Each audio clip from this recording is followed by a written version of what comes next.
예, 성경 말씀 데살로니가전서 5장 18절 말씀입니다.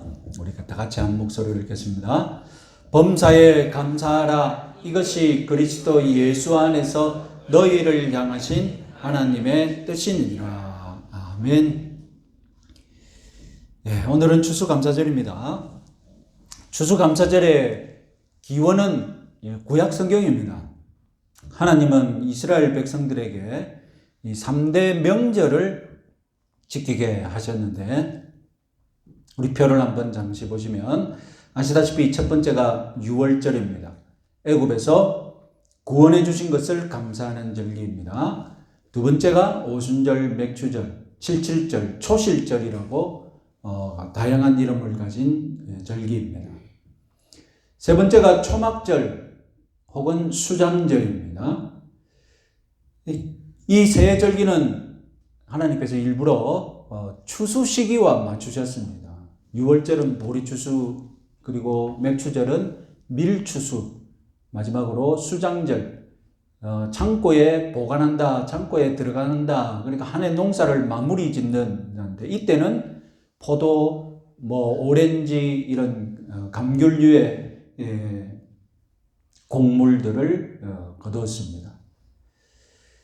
3대 명절이 모두 감사하는 명절인데, 특별히 우리가 추수감사절의 의미를 찾자면 한 해 농사를 마무리하는 이 수장절, 초막절이라고 불리는 이 절기가 이제 추수감사절의 절기와 맞아떨어지겠죠. 그런데 기독교와 무관하게 인류는 이 농사를 지으면서 추수감사절이라는 문화를 늘 가져왔습니다. 각 민족들은 자신들이 믿는 농사의 신, 농신, 이 농신들에게 감사 축제를 했던 것이죠. 그러다가 그 민족에게 복음이 전해지고, 그리고 그 민족이 기독교로 개종을 하게 되면, 이제 전에는 이방신 농신에게 제사드렸던 추수감사절을 이제 하나님께 드리는 기독교적인 추수감사절로 바뀌게 됩니다. 이게 유럽에 기독교가 전파되었을 때 다 있었던 일이죠. 그래서 부활절은 전 지구적으로 지키는 날짜가 부활절에 같은 경우에는 통일되어 있지만, 추수감사절은 각 지방마다, 각 민족마다 그 추수절을 지냈던 그 전통이 기독교화되어서 추수감사절의 날짜가 다 다르죠. 수확의 시기가 다를 것이고, 그 민족이 지켜왔던 나름대로의 전통이 있으니까. 그래서 스위스에서는 9월 달에, 영국에서는 8월 달에, 독일에서는 9월 말에, 캐나다에서는 10월 달에 이렇게 추수감사절을 지킵니다. 한국교회가 지키는 추수감사절은 미국의 추수감사절의 영향을 많이 받았죠. 왜냐하면 미국의 선교사들이 와서 그 교회 전통과 신앙을 가르쳤기 때문이죠. 미국의 추수감사절, 이것은 미국의 청교도들이 만든 절기죠. 이 영국 성경회에 의해 박해를 받던 영국 청교도들이 이 단체로 신앙을 찾아서 1620년에 미국으로 건너왔지 않습니까? 낯선 땅에서 겨울을 보내는 동안 청교도 태반이 죽었습니다. 그래서 이를 불쌍히 여긴 그 아메리카 토착 인디언들이 농사 짓기를 가르쳐 주어서 1621년 11월에 첫 번째 수확을 거두었고, 감사하는 의미로 인디언들을 초청해서 칠면조를 나눠 먹었다고 합니다. 이런 전통을 이제 1789년에 조지 워싱턴 대통령이 국경일로 제정을 냈고, 1941년부터 지금처럼 11월 넷째 목요일을 추수감사절로 지킵니다. 지금 미국의 추수감사절은 11월 넷째 목요일, 금요일, 토요일, 일요일에서 연휴로 정해져 있죠. 그래서 흩어져 있는 온 가족들이 다 모여서 칠면조 먹는 날로 목요일을 지킵니다. 목요일 가족끼리 다 보내고 난 다음에 금요일 날 뭐 하겠습니까? 예? 11월 마지막 주 금요일 날 뭐 하겠습니까? 미국 사람들. 블랙 프라이데이라는 날입니다. 대규모 할인 행사가 있는 날이죠. 1년에 한 번 연말에 할인한다고. 그래서 미국에서 난리가 나지 않습니까? 왜 블랙 프라이데이라고 블랙을 붙일까요? 화이트도 아니고. 이 날에는 이 적자 보던 가게가 흑자 보는 날이라고. 흑자. 그래서 흑자가 영어로 이제 말 그대로 블랙 피겨라는 뜻이거든요. 옛날에 이 부기를 날 때 그 흑자를 이제 검은색으로 흑자를 보면 그 검은색으로 표기를 하고 적자를 보면 말 그대로 붉은색 잉크로 표시를 했지 않습니까? 그래서 흑자 보는 날, 그래서 블랙 프라이데이라고 말합니다. 그래서 우리나라도 이게 흉내 가지고 소비 진작을 하기 위해서 뭐 코리아 세일 페스타인가 했는데 잘 되지 않죠. 자, 여러분 아시다시피 우리나라 추수감사절은 추석인데 반해 교회의 추수감사절은 11월 셋째 주일에 지킵니다. 우리 한국교회가 추수감사절을 정한 역사에는 좀 애매한 점이 있습니다. 1904년 역사상 최초로 교회가 한국교회가 추수감사절을 정했는데 날짜는 11월 11일로 정했습니다. 명분은 한국교회가 이만큼 잘 성장하고 있는 것에 감사하자는 것이었습니다. 왜 이 날이었느냐? 자세히는 모릅니다. 그 당시 미국 선교사들의 영향을 받아서 하여튼 11월 달에 정했을 것이고. 그런데 1906년 11월 마지막 목요일로 한번 변경을 합니다. 마지막 목요일이면 미국의 추수감사절과 더 가까워진 것이지 않습니까? 아마 미국 선교사들의 영향이 컸겠죠. 그러다가 1914년에 이 추수를 영적으로 해석을 해서 선교사가 한국에 들어온 날 11월 셋째 주 수요일로 지키기로 정했습니다. 그런데 문제는 11월 셋째 주에 한국에 들어온 선교사가 없습니다. 첫 번째 선교사가 들어온 날이 1884년 9월이었는데 이 선교사가 잠시 가족을 데리러 나갔다가 다시 입국한 날이 10월 26일인데 그리고 다른 선교사를 다 뒤져봐도 입국 날짜가 11월 달에 있는 선교사가 없어요. 그래서 이 사람들이 착각을 해서 이런 날을 정했나 아니면 10월 달에 들어왔던 선교사 그리고 미국에서 지내고 있는 추수감사절 이 가운데 절충을 해서 날짜를 잡았나 하여튼 다양한 의견들이 있습니다. 그래서 미국의 추수감사절에 영향을 받았지만 한국의 선교사가 들어온 날 혹은 한국교회의 성장에 감사하는 이런 뜻을 담아서 한국식 추수감사절로 절충한 것이 11월 셋째 주 수요일이었고 그 이후로 11월 셋째 주일로 바뀌어서 오늘날까지 지키고 있습니다.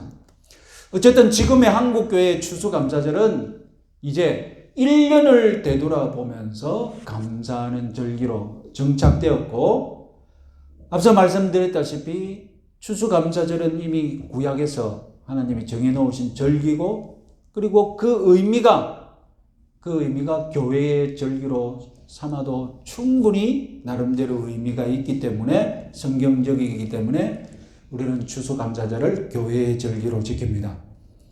자, 오늘 본문을 가지고 우리 감사에 대해서 말씀드리고자 합니다. 신불신을 가리지 않고 우리는 감사라는 덕목이 사람됨의 중요한 덕목임을 인정하고 있습니다. 하지만 우리 그리스도인이 아닌 사람의 감사가 똑같을 수는 없습니다. 만약 신자와 불신자의 감사가 똑같다면 감사의 대상이 똑같다는 것입니까? 감사의 이유가 똑같다는 것입니까? 감사의 내용이 차이가 없다면 믿으나 마나 아니겠습니까? 기독교 신앙을 가졌다면 그 감사도 기독교식으로 바뀌어야 됩니다. 오늘 우리는 그리스도인으로서 어떻게 감사해야 되는지 오늘 말씀을 통해 배워보겠습니다.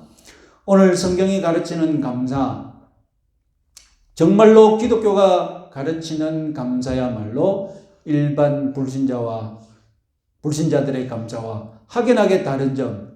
첫 번째로 일반적인 감사는 감사할 일에 대해서만 감사하고 기독교적인 감사는 범사에 감사하는 차이가 있습니다. 감사, 이 한자는 느낄 감자와 살해할 사자로 만들어져 있습니다. 문자적으로는 살해하고 싶은 마음이라는 뜻입니다. 무엇을 전제로 하고 있습니까? 감사는 어떤 상황을 전제로 하고 있는데 누군가 나에게 호의나 도움을 베푼 상황에서 내가 살해하고 싶은 마음이 있는 거예요. 즉 감사는 먼저 나에게 호의가 베풀어졌고 도움이 베풀어졌을 때 자연스럽게 그리고 마땅히 인간으로서 반응하는 감정인 것이죠. 감정과 행동인 것입니다. 만약에 나에게 도움이나 호의가 베풀어졌지도 않았는데 내가 누군가에게 감사한다면 여러분 어떤 생각이 드시겠습니까? 저 사람이 왜 나한테 감사하다고 하지? 내가 뭐 도와준 것도 없는데? 이상하게 생각하시겠죠? 무슨 아부하나? 심지어 그렇게 오해할 수도 있습니다. 저 사람이 사람을 착각하고 있는 것은 아닌가? 우리 이렇게 다 생각할 수 있습니다. 이처럼 일반적으로 우리가 믿지 않는 사람들이 감사하는 행동은 감사가 있어야만, 감사할 일이 있어야만 하는 가능한 행동이지 감사할 일이 없는데 감사하는 것은 무엇인가 저 사람이 잘못 알고 있거나 착각하고 있거나 뭐 할지도 모른다고 이런 오해를 살 수 있습니다. 그러나 기독교는 범사에 감사하는 것을 가르칩니다. 모든 일에 감사하란 말은 나에게 호의나 도움이 베풀어지지 않은 상황도 포함하고 있습니다. 그런데 하나님은 감사의 대상을 확장하고 계신 것입니다. 호의나 도움만을 감사할 것이 아니라 범사의 모든 것에. 그러면 여기 모든 것에는 다름 아니라 감사의 핵심이 있습니다. 기독교가 가르치는 감사의 대상에는 호의가 아닌 무슨 저기가 담긴 행동에도 도움이 전혀 되지 못하는 것, 도움이 아니라 방해처럼 보이는 것도 이 범사에 포함되어 있습니다. 그래서 가만히 생각해 보면 범사에 감사라는 말은 잘 말이 안 되는 것 같아요. 어떻게 감사할 일이 아닌 일이 포함되어 있는데 감사할 수가 있겠습니까? 예를 들어 보시면 간단하죠. 중병을 얻었습니다. 이건 내 삶에 좋은 것이 아니죠. 사업이 안 되고 있는데 누가 이것을 복이라고 합니까? 방해입니다. 내 삶을 망쳐놓는 이런 나쁜 일들이 일어났을 때 내가 어떻게 감사하겠습니까? 원망해야 정상이 아닙니까? 하지만 내 삶에 임한 이런 원망거리들 우리 눈에 보기에 우리 생각의 원망거리일 뿐입니다. 그러면 어떻게 보면 감사할 수 있습니까? 그래서 둘째로 우리 기독교적인 감사는 하나님이 좋으신 아버지이심을 믿는 믿음에서 나오는 감사입니다. 감사는 믿음이 없으면 불가능합니다. 히브리서 12장 5절에서 8절 말씀 읽어보겠습니다. 또 아들들에게 너희에게 권면하신 말씀도 잊었도다. 일러스되 내 아들아 주의 징계하심을 경히 여기지 말며 그에게 꾸지람을 받을 때에 낙심하지 말라. 그래서 그 사랑하시는 자는 징계하시고 그가 받아들이시는 아들마다 채찍질 하심이라 했으니 너희가 참음은 징계를 받기 위함이라. 하나님이 아들과 같이 너희를 대우하시나니 어찌 아버지가 징계하지 않는 아들이 있으리요. 징계는 다 받는 것이거늘 너희에게 없으면 사생자여 친아들이 아니니라. 여러분, 이 말씀 때문에 오해가 없길 바랍니다. 우리 신자들의 삶에 일어나는 안 좋은 일들 모두 다 하나님의 징계라고 말씀드리고자 하는 것이 아닙니다.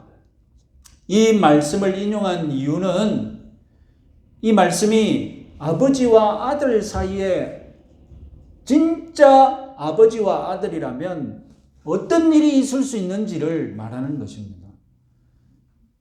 진짜 아버지와 아들 사이라면 그 아버지는 아들을 마냥 좋게 마냥 무작정 내버려 두는 것이 아니라 그 아들을 위해 아버지는 징계를 한다는 것입니다. 이것은 단지 기독교가 가르치는 진리가 아니라 일반 사회에서도 진정으로 자식을 사랑하는 아들이라면 마음 아들이랑 모든 걸 다 해주는, 달달한 건 다 주는 그런 아버지가 아니라는 거 다 인정할 것입니다. 기독교적인 감사, 범사의 감사는 이 좋은 아버지는 항상 아들의 눈에 좋은 것만 주시는 분이 아니라는 것입니다. 하나님의 눈, 하나님의 생각, 아버지의 눈, 이것은 아들이 보는 눈과 다르죠. 하나님의 눈은 더 먼 곳을 바라보고 계십니다. 하나님의 생각은 땅에서 하늘까지보다 높은 생각입니다. 그래서 우리 눈과 생각에 불편해 보이고 불행한 것처럼 보이지만 좋은 아버지이신 하나님의 눈과 생각에는 은혜요, 차원이 다른 또 다른 계획인 줄 믿으시기 바랍니다. 여러분, 십자가를 생각해 보십시오. 십자가가 어떻게 선한 것입니까? 무죄하신 하나님의 아들이 피 흘리고 찔려 죽었습니다. 예수님 당시 십자가를 바라보던 모든 사람들의 눈과 생각에 십자가는 선한 것이 아니었고 예수님은 저주를 받은 사람이었습니다. 예수님을 믿지 않는 자들에게 십자가는 범죄자가 받을 저주였고 제자들에게는 스승의 억울한 죽음이었습니다. 원망거리였습니다. 그러나 오늘날 저와 여러분들은 그 억울한 십자가를 어떻게 바라봅니까? 은혜와 사랑과 기쁨으로 바라보며 여러분 감사의 대상이지 않습니까? 오늘 우리 삶에도 하나님은 십자가를 허락하실 수 있습니다. 예수님은 이미 우리들에게 그런 일이 있을 것이라고 말씀하셨습니다. 누가복음 9장 23절 말씀 같이 읽어보겠습니다.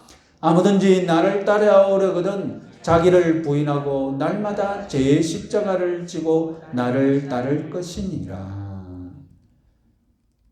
감사할 수 없는 것을 믿음으로 감사하는 사람, 지기 싫은 십자가를 기쁨으로 이 십자가를 지고 가겠다고 기쁨으로 이 십자가를 지는 사람, 이것이 바로 진정한 기독교적인 감사인 줄 믿으시기 바랍니다.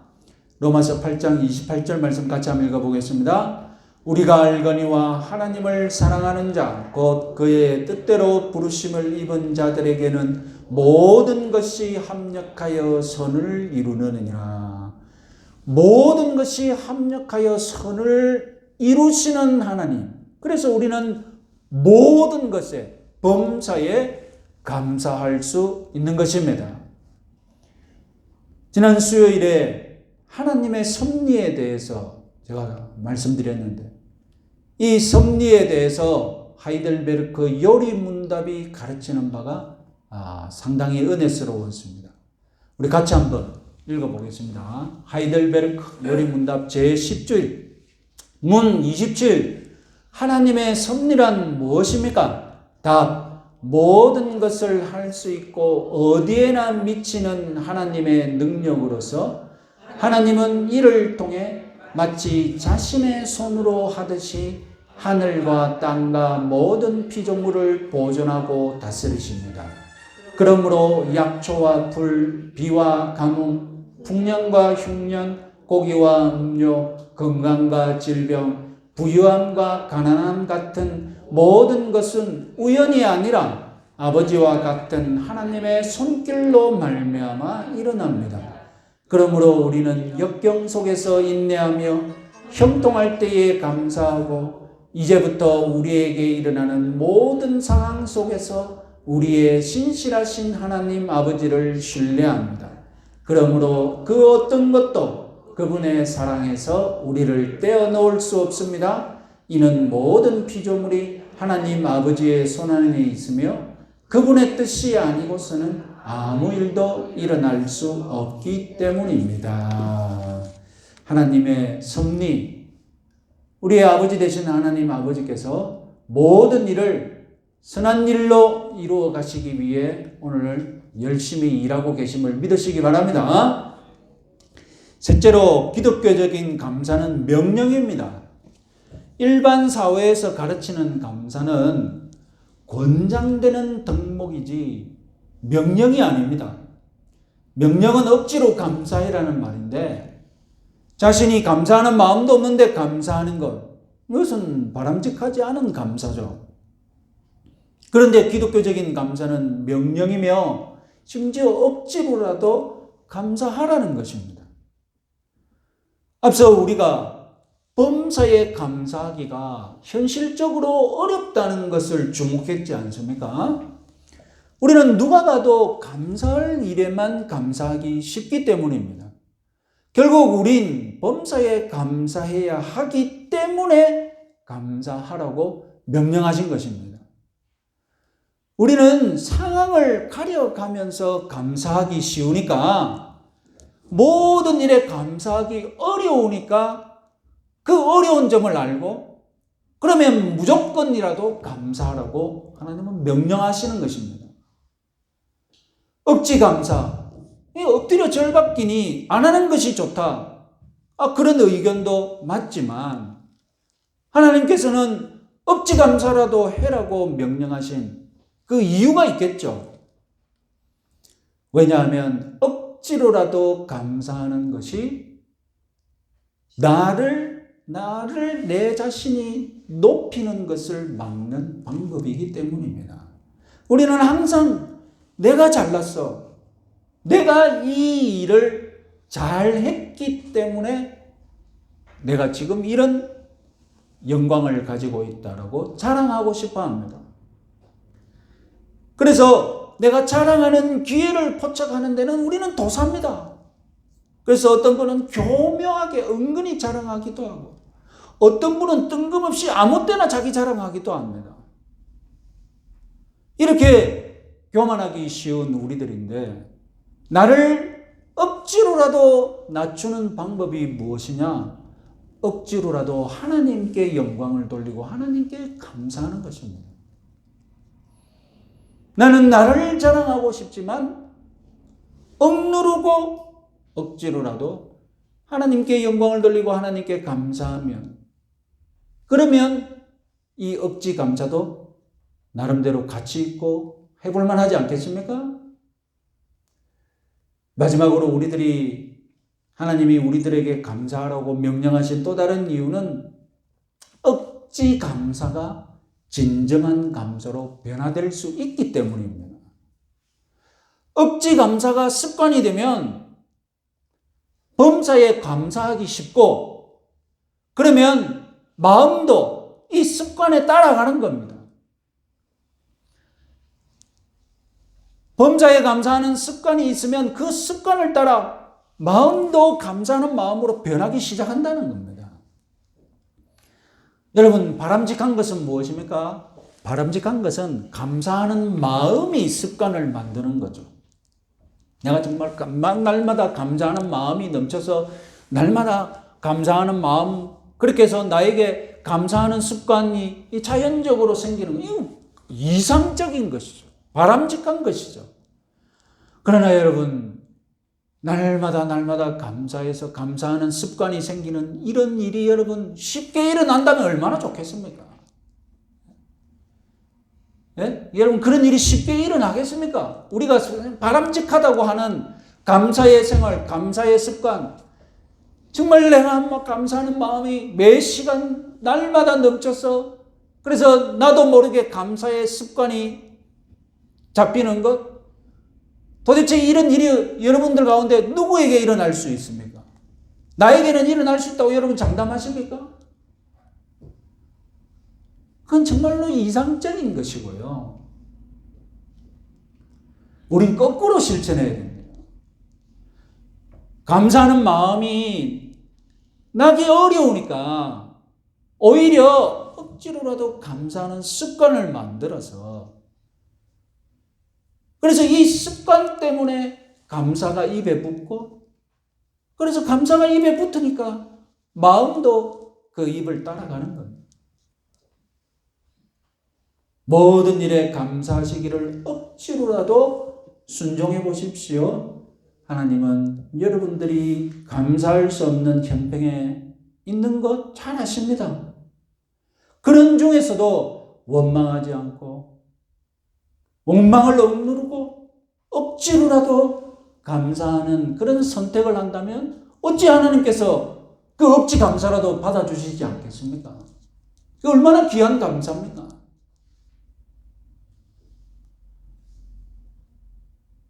말씀을 정리해 보겠습니다. 기독교적인 감사 무엇입니까?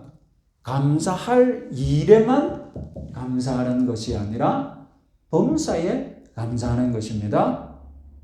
이 범사 안에는 우리에게 안 좋은 일, 감사할 수 없는 일도 포함되어 있습니다. 어떻게 그런 감사할 수 없는 일에도 우리가 감사할 수 있습니까?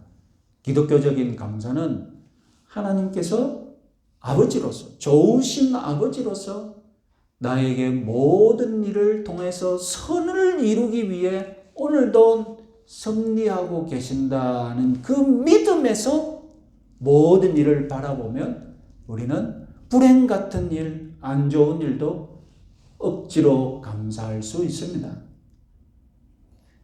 마지막으로 기독교적인 감사는 명령입니다.